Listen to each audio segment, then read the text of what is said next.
చివరగా వక్కంతం వంశీ దర్శకత్వంలో వచ్చిన ఎక్స్ట్రాడినరీ మ్యాన్ తో కూడా హిట్ కొట్టలేకపోయాడు. ప్రస్తుతం నితిన్ 2 సినిమాలతో బిజీగా ఉన్నాడు. అందులో తనకు భీష్మతో హిట్ ఇచ్చిన వెంకీ కుడుములతో రాబిన్ హుడ్ అనే సినిమా చేస్తున్నాడు. మైత్రి మూవీ మేకర్స్ నిర్మాణంలో ఈ సినిమా తెరకెక్కుతోంది.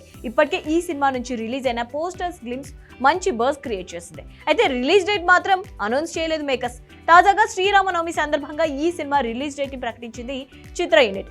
రాబిన్ హుడ్ సినిమాని డిసెంబర్ 20న రిలీజ్ చేయబోతున్నట్లు ప్రకటించారు. డిసెంబర్ 20 శుక్రవారం నుంచి క్రిస్మస్ 25 వరకు 6 రోజులు హాలిడేస్ ఈ సినిమాకి కలిసి రానుంది. ప్రస్తుతానికి డిసెంబర్ స్లాట్ ఇంకా ఖాళీగానే ఉంది. ఇంకా ఏ సినిమా కూడా రిలీజ్ డేట్ ప్రకటించలేదు. అప్పటి వరకు పెద్ద సినిమాలేవి నితిన్ కు పోటీగా రాకపోతే రాబిన్ హుడ్ కి తిరుగుంటదని అంటున్నారు.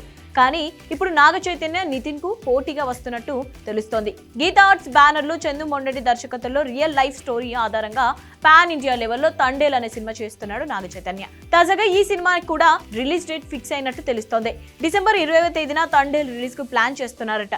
దీంతో వచ్చే డిసెంబర్ లో నాగ చైతన్య వర్సెస్ నితిన్ గా మారిపోయింది బాక్స్ ఆఫీస్ వార్. అయితే ఇటీవల తండేల్ సినిమాను దసరా సీజన్ లో దేవర సినిమాకు పోటీగా రిలీజ్ చేస్తున్నారని అన్నారు. కానీ ఇప్పుడు డిసెంబర్ కి వెళ్ళినట్టు సమాచారం. మరి అఫీషియల్ గా ఎప్పుడు అనౌన్స్ చేస్తారో చూడాలి మరి.